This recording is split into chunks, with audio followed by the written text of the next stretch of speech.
Un simple clic, c'est aussi simple que ça. Enfin, c'est ce que j'ai pensé pendant longtemps, mais ce qu'il se passe lorsque vous appuyez sur le petit titre d'une musique est complètement délirant. En seulement quelques années, Spotify est devenu une des applications les plus utilisées au monde avec plus de 600 millions d'utilisateurs. Tout ça de manière plus ou moins illégale, passant d'une application sauvant le monde de la musique à un véritable destructeur d'artistes. Laissez-moi vous raconter les secrets d'une plateforme dont tout nous aurait amené à penser qu'elle n'aurait jamais pu voir le jour. Ok, retour en avril 2006.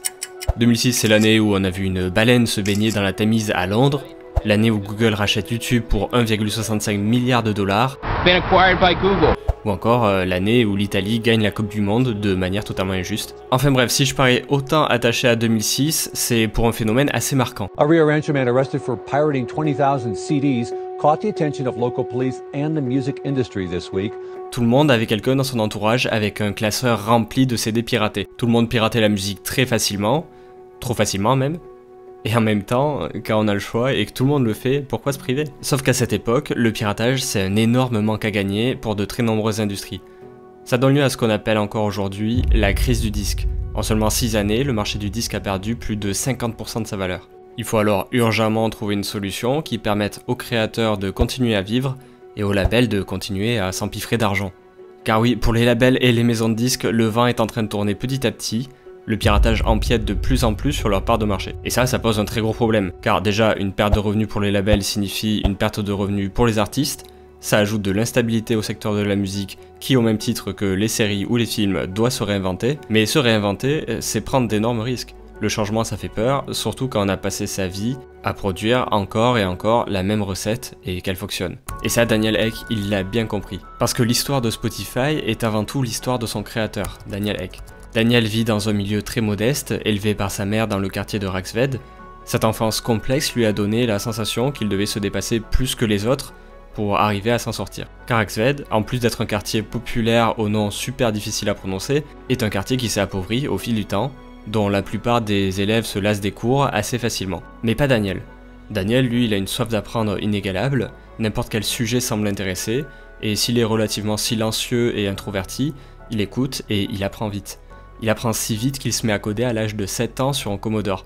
À l'âge de 14 ans, Daniel construit des sites internet pour des clients en facturant 100 $. C'est une somme relativement modeste pour des sites internet et tout le travail qu'il y a derrière, mais petit à petit, il monte ses prix à 200 $, 1000 $, et il atteint même les 5000 $. N'importe quel étudiant à peu près normalement constitué aurait continué ça de son côté et aurait assouvi son rêve, c'est-à-dire acheter tous les jeux vidéo et toutes les nouvelles consoles, même la Wii U, mais pas lui. Lorsque la charge devient trop importante pour faire évoluer son business à lui tout seul, il propose à ses camarades d'université de l'aider à créer des sites web en échange de jeux vidéo. Des jeux vidéo gratuits, franchement, qui pourrait dire non à ça? Il faut un mental à toute épreuve. Donc évidemment tout le monde accepte, et à seulement 18 ans, il supervise 25 personnes, et ses revenus mensuels culminent les 50 000 $.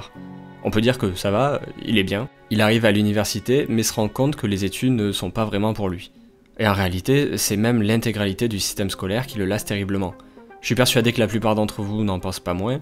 Avoir exactement le même système académique dépassé pour tout le monde alors que les élèves sont si différents va inévitablement en brider certains. Et ce n'est sans aucun doute pas du tout adapté au tempérament de Daniel. Il quittera l'université au bout de 8 semaines seulement et parvient facilement à trouver un travail chez une start-up nommée Tradera. Le problème c'est que vous commencez à saisir le personnage, Daniel est ambitieux. Et un poste de développeur, ça suffit à des gens comme moi, mais pour Daniel, il faut réaliser que ça fait plusieurs années que tout lui semble réussir. Toutes les portes semblent lui être ouvertes. Peu importe ce qu'il fait, ça fonctionne. Alors ne vous détrompez pas, Daniel c'est un énorme bosseur, il s'est surpassé pour prouver qu'il pouvait réussir tout seul, sans l'aide d'une quelconque université. Alors quand il postule chez Google et que sa candidature est refusée faute de diplôme, c'est pour lui une véritable désillusion. Mais Google ne sait pas une chose sur Daniel, c'est qu'il est terriblement rancunier. Il étudie pendant plusieurs jours l'algorithme de recherche de Google pour déterminer son fonctionnement. Il arrive à trouver les meilleures techniques pour appliquer ce qu'on appelle de l'optimisation pour les moteurs de recherche. On appelle ces techniques du SEO, et il va pouvoir les tester sur le site web de son entreprise Tradera. Et à l'époque, personne n'utilise vraiment ça. Et ça, Daniel, il va en profiter. Ces méthodes du coup marchent tellement bien, vu que personne les utilise, qu'il arrive à positionner le site de Tradera parmi les 600 premiers résultats. Des pages entières de son site inondent le web et le trafic explose. Google ira même demander directement à Daniel de se calmer, seulement ça va pas marcher comme prévu. Daniel quitte Tradera, prend de plus en plus confiance en lui, Et fort de son expérience, il fonde Advertigo, une entreprise de ciblage publicitaire. Il va attirer l'attention d'un entrepreneur, Martin Lorentzon, qui va voir le potentiel et racheter Advertigo. Du jour au lendemain, Daniel devient millionnaire à seulement 23 ans. Bon, vous voyez, en seulement quelques minutes, ce mec a fait plus que ce que je pourrais faire en une dizaine de vies. Et c'est bien loin d'être fini. Pour Daniel, avoir de l'argent illimité, c'est une grosse désillusion. Plus aucun objectif, votre entourage change, les gens que vous côtoyez semblent si déconnectés du monde que vous avez connu, bref. En fait, Daniel est certes riche, mais il découvre à ce même moment que ce qu'il cherchait depuis le début, ce n'était pas la richesse. Daniel est un créatif, il a besoin de créer quelque chose et d'avoir des projets. Impossible donc de ne pas se relancer dans un projet, mais avant tout, il lui faut de la thune. Bon, il en a déjà, mais il lui en faut un peu plus. Il se rapproche donc à nouveau de Martin Lorentzon qui avait racheté son logiciel Advertigo et qui lui aussi semble déterminé à se lancer sur un nouveau projet. Et j'ai envie de vous dire que le décor est parfaitement planté, on est en 2006, le piratage explose et un site commence à sortir son épingle du jeu. Les plus ratas d'entre vous reconnaîtront Pirate Bay, très utilisé pour trouver tout et n'importe quel fichier rapidement, et surtout gratuitement. Pirate Bay répertorie des millions de fichiers musicaux ou vidéos que n'importe quel internaute peut partager. Peu à peu, la réputation du marché est détruite, les CD vendus entre 15 et 20 euros sont jugés beaucoup trop chers. Daniel va convaincre Martin que c'est le meilleur moment de rentrer sur le marché. Pour Daniel, la question est alors la suivante. Comment maintenir la légalité tout en attirant des millions d'utilisateurs? Une chose est sûre, il existe un boulevard que personne n'a encore exploité. Et il faut aller vite, parce que Daniel n'est pas le seul sur le coup. Avant même le début du projet, il existait déjà d'autres plateformes comme Rhapsody, qui ne proposaient toutefois pas d'avoir de la musique gratuite, ou encore Deezer qui démarre son projet au même moment. Et là pour le coup on peut parler d'un concurrent très sérieux. Le projet se dessine et lors d'une session brainstorming avec Martin Lorentzon, le nom Spotify est fixé et le projet peut démarrer. Spotify proposera ce qu'on appelle un modèle freemium. La musique sera gratuite pour le monde entier, en contrepartie de quelques secondes de publicité. La musique sera accessible via streaming, autrement dit Spotify téléchargera et lancera la musique en même temps. Il n'y aura plus besoin d'attendre un quelconque téléchargement. Et d'un autre côté, les utilisateurs pourront payer pour avoir plus de fonctionnalités supplémentaires, une meilleure qualité audio, pas de publicité ou encore un mode hors ligne. Ok, donc le problème de Spotify et le problème que va devoir surmonter Daniel tient en deux raisons distinctes, et ces deux raisons sont aussi les raisons pour lesquelles Daniel a pu avoir cette idée. En fait, il a eu cette idée non pas parce que personne n'y a pensé, mais car elle est totalement irréalisable. Ce que veut mettre en place Daniel, ça reviendrait à dire qu'il veut le beurre, l'argent du beurre et le première. Son idée, c'est en réalité un Pirate Bay instantané doté d'une technologie parfaite tout en restant légal et donc en ayant les droits des musiques. Sauf que le petit Daniel, quand il va aller voir les maisons de disques pour présenter sa super idée révolutionnaire qui consiste à proposer de la musique gratuite, la première association qui va se faire dans l'esprit des maisons de disques sera Pirate Bay égale Spotify égale connard. Pour les maisons de disques, ça reviendrait à trahir tous les artistes et s'allier avec le diable. Daniel sait pertinemment qu'il va devoir du coup trouver la bonne personne qui comprendra ses idées. Il y a autre chose que Daniel sait pertinemment, si son application de streaming musical n'est pas extrêmement rapide et facilement utilisable, personne fera l'effort d'y accéder et le public préférera Pirate Bay. Et c'est au milieu de toute cette pression que naît l'équipe Spotify, chargée d'une tâche qui paraît bien trop ambitieuse. C'est Andreas Henn, un développeur sorti major de Polytechnique, qui s'occupera de rassembler plusieurs talents dans le domaine informatique. L'objectif n'est pas facile, et c'est un euphémisme, parce qu'en réalité la tâche est impossible. En quelques semaines, l'équipe planche sur une très belle interface, bien plus familière et simple d'utilisation que Pirate Bay, et en même temps faire mieux que Pirate Bay sur ce côté-là n'est pas bien difficile. Pendant cette période, l'équipe va également télécharger illégalement une immense quantité de musique pour faire sa base de données. C'est assez ironique en fait sur le moment de se dire qu'ils étaient en train de concurrencer Pirate Bay, mais qu'ils ont eux-mêmes pendant toute leur conception baigné dans l'illégalité. Bon, pour l'instant c'est pas vraiment le problème, leur vrai problème, eux, c'est la mise en mémoire tampon. Et vous connaissez déjà ce concept, si je lance une des vidéos sur ma chaîne, on peut remarquer deux choses. Déjà c'est qu'elle a fail, et ensuite on peut remarquer une petite barre grise qui est en train de se charger au début de la vidéo. On ne charge pas toute la vidéo directement lors du clic, on charge en réalité seulement une petite partie, puis ensuite on va charger petit à petit au fur et à mesure que la vidéo avance. Lors d'une mise en mémoire tampon, l'objectif va être de récupérer le premier morceau le plus vite possible. Une fois ce premier morceau récupéré, le reste va pouvoir être récupéré en arrière-plan et donc on aura plus de temps. Donc vous avez compris que l'objectif premier est la rapidité, et la rapidité elle porte un nombre, 200 millisecondes. Je dis pas ce nombre au hasard, en fait 200 millisecondes c'est la durée maximale à laquelle le cerveau humain perçoit des stimuli comme imperceptibles. La durée de l'action est donc considérée comme instantanée. 200 millisecondes, c'est une durée ridiculeusement courte. Pour vous donner quelques exemples et vous situer un petit peu mieux, c'est la vitesse de transmission de signal dans le système nerveux. C'est aussi par exemple le temps qu'il faut pour cligner d'un œil, ou alors la durée d'un clic sur le bouton s'abonner de ma chaîne. D'ailleurs, je vous encourage à essayer et vous allez voir, ça prend pas longtemps. Bon, si vous n'avez pas quitté la vidéo, déjà félicitations à vous, parce qu'on va attaquer la partie la plus intéressante.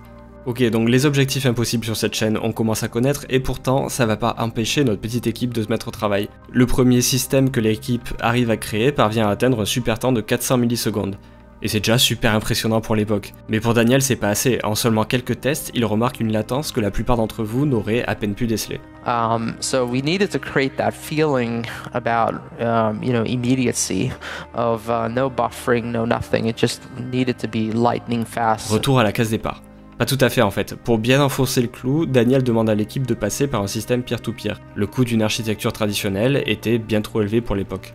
Tout le monde n'a pas vu la dernière vidéo, donc c'est l'heure pour vous d'entrer dans le monde fascinant des serveurs. Ok, donc ça, c'est votre application Spotify.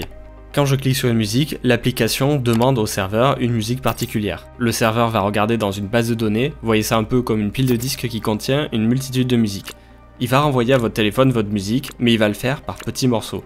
Un serveur comme celui-ci est extrêmement rapide, mais consomme énormément d'électricité. Et donc, il faut le refroidir, et pour refroidir, on consomme encore plus d'électricité. Les coûts peuvent vite exploser en fonction du nombre de personnes connectées et de la volumétrie. D'ailleurs, c'est ce qui arrive au lancement de nombreux jeux vidéo, les coûts explosent et certains éditeurs ne peuvent tout simplement pas assumer les coûts. Je vous présente donc la deuxième solution, le peer-to-peer. En 2006, il est utilisé sur Pirate Bay, et dans cette solution, plus besoin d'aucun serveur. On a seulement des utilisateurs connectés les uns aux autres. Chacun possède du contenu qu'il va partager aux autres utilisateurs. Dans le cas de Spotify, si vous voulez une musique, vous allez demander à quelques voisins si celle-ci est dans leur bibliothèque. Mais comme il existe un très grand nombre de musiques, les chances sont très faibles qu'il l'ait directement chez lui. Donc ces voisins vont demander à leur tour à leurs voisins, et ceci en boucle, jusqu'à que la musique soit trouvée. Bon, le problème c'est que ça crée énormément d'échanges pour rien. Je peux te passer du... Non, sérieusement, en fait la musique française, je vois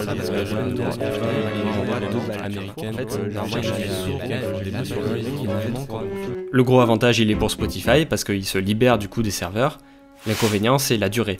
Avec un tel système, vous êtes très loin des 200 millisecondes espérées. Ce que demande Daniel est impossible. Et bien quand ces deux solutions ne fonctionnent pas, il suffit d'en créer une troisième. L'équipe travaille d'arrache-pied pour mixer nos deux solutions précédentes. Ok, vous allez voir, c'est super intéressant ce qu'ils ont fait. Le système va scanner les goûts musicaux de l'utilisateur. Pour ça, imaginons simplement que vous ayez des bons goûts et que vous aimez les musiques de Fred Again. Spotify peut préparer en amont via le système peer-to-peer des musiques semblables. Par exemple, il est possible que vous aimiez des musiques de Romy, Barry Can Swim. Le système va pouvoir rapatrier lentement ces artistes vers vous afin de ne plus avoir à payer des serveurs. Mais il va forcément y avoir un moment où le système ne va pas pouvoir prédire la prochaine musique que vous choisissez, par exemple 10% du temps, parce que tout d'un coup, vous pétez un câble et vous écoutez du Mozart ou Vivaldi. Et c'est à ce moment-là que le système repasse sur une architecture client-serveur pour trouver très rapidement le morceau. Moi je trouve ça fascinant, alors je suis parti à la recherche des brevets déposés par Spotify et on en apprend un peu plus sur leur invention. Donc comme on l'a vu, une musique est découpée en petits blocs. L'utilité de diviser tient en une seule raison principale, le système hybride. Spotify peut à la volée charger des blocs d'une musique très rapidement, puis pendant que vous l'écoutez, charger plus lentement la suite de la musique via le système peer-to-peer. La condition pour effectuer ce changement est simplement, est-ce qu'on a assez de musique chargée dans la mémoire ou non? Et c'est pas tout, il existe aussi d'autres technologies intéressantes. L'équipe intègre aussi le streaming à débit linéaire adaptatif, un nom bien long et bien chiant, pour une technique qui permet aux services de streaming d'ajuster la qualité de l'audio en fonction de la bande passante réseau disponible. On trouve une autre technique de priorisation, le flux audio arrive en priorité tandis que les métadonnées de la musique sont chargées seulement après. Bref, le système est impressionnant et si en 2014 Spotify est passé sur une architecture client-serveur, ce modèle hybride a quand même eu le mérite d'exister et d'être plutôt ingénieux. L'application est lancée en 2008 en Europe et obtient dans la foulée les droits des musiques sans compter de nombreuses concessions sur leur marge.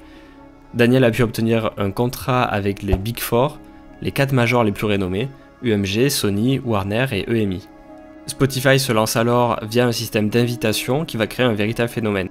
Il poursuit son expansion en 2011 après avoir eu le droit de nouveau à de lourdes négociations et un process hyper compliqué avec les maisons de disques. Bon, il me semble qu'on a rempli la première partie de notre histoire. L'industrie de la musique repart de plus belle, mais derrière ce petit logo vert se cache une réalité un peu plus terne. Spotify a-t-il réellement sauvé ou bien détruit l'industrie de la musique? Taylor Swift versus Spotify tonight, her new album burning up the charts, and this evening she's taking a stand now.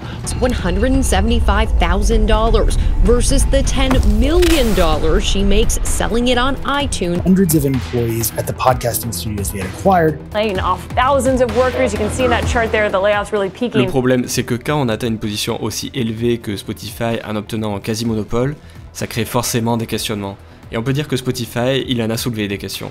Spotify, il a le même problème que les nombreux services désireux de vouloir obtenir le plus d'utilisateurs possible en un temps record.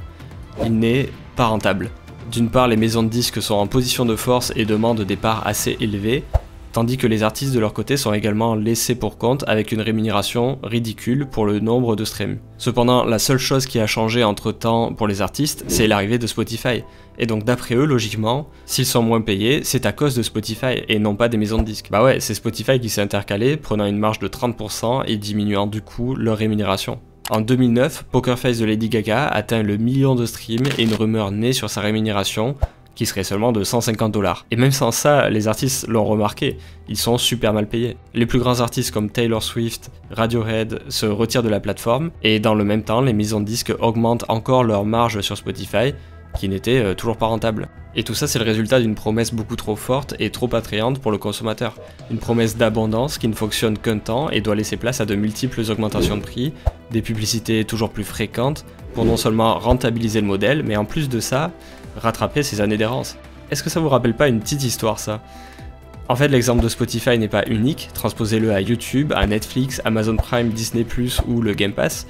La stratégie est en fait toujours la même, et derrière ce système où la rentabilité est de plus en plus nécessaire, l'augmentation des coûts va donner lieu à des dérives toujours plus inquiétantes.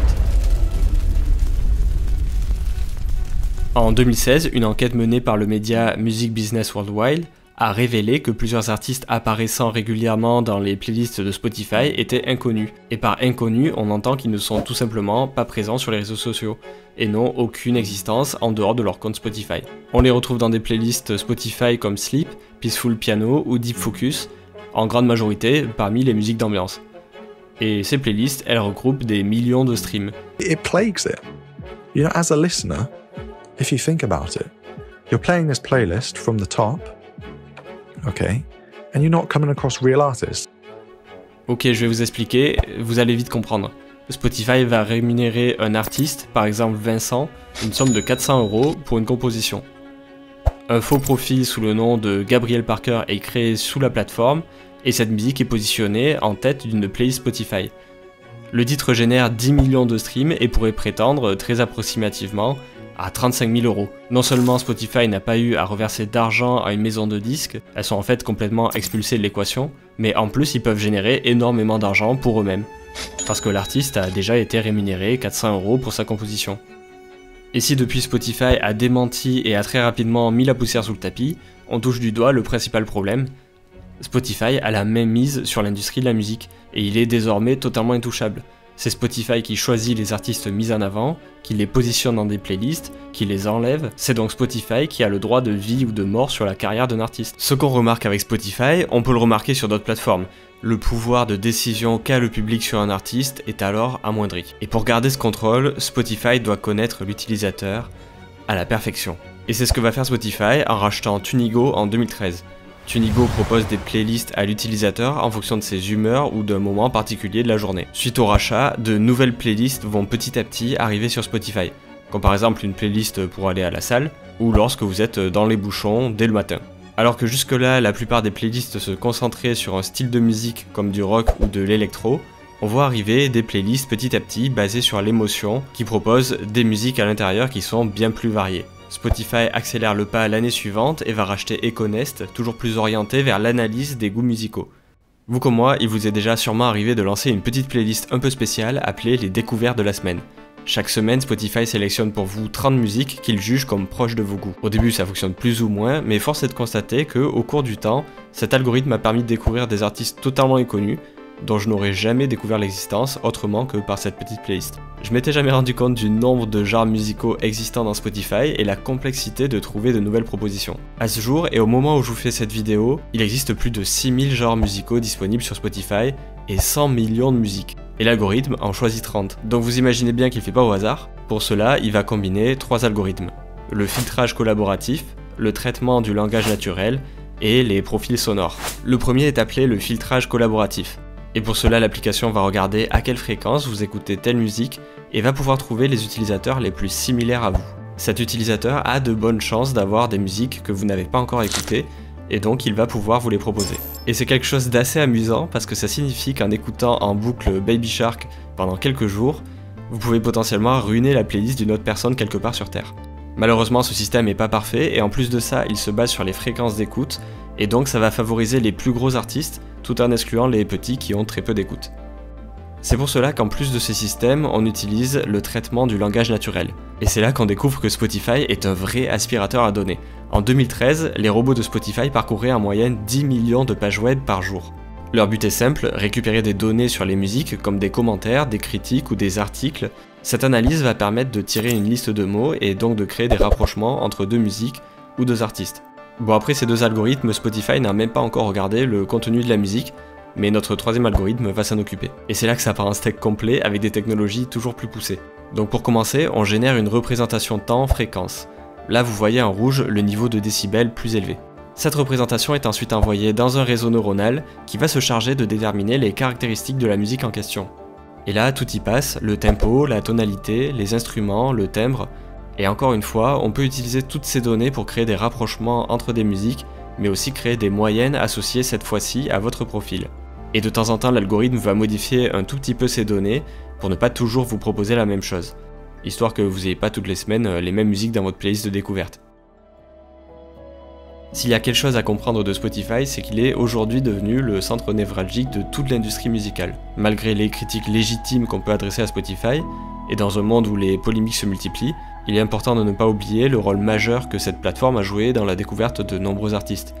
La bonne nouvelle, c'est que la concurrence grandit et pousse Spotify à rester transparent, tant sur le niveau des prix que sur les pratiques éthiques envers les artistes. De mon côté, moi je suis plus impressionné par l'ingéniosité des systèmes déployés par Spotify, qui transforment radicalement notre rapport à la musique. Car quelques années auparavant, rien n'aurait pu présager une telle évolution du secteur de la musique. Et les technologies s'enchaînent désormais à une vitesse si folle qu'on ne les compte même plus, mais Spotify en est l'exemple criant, la technologie importe peu face à l'usage que l'on en fait. Il me reste plus qu'à vous demander de vous abonner et de vous poser avec moi l'unique question: qu'est-ce que toutes ces futures technologies vont bien pouvoir nous apporter ?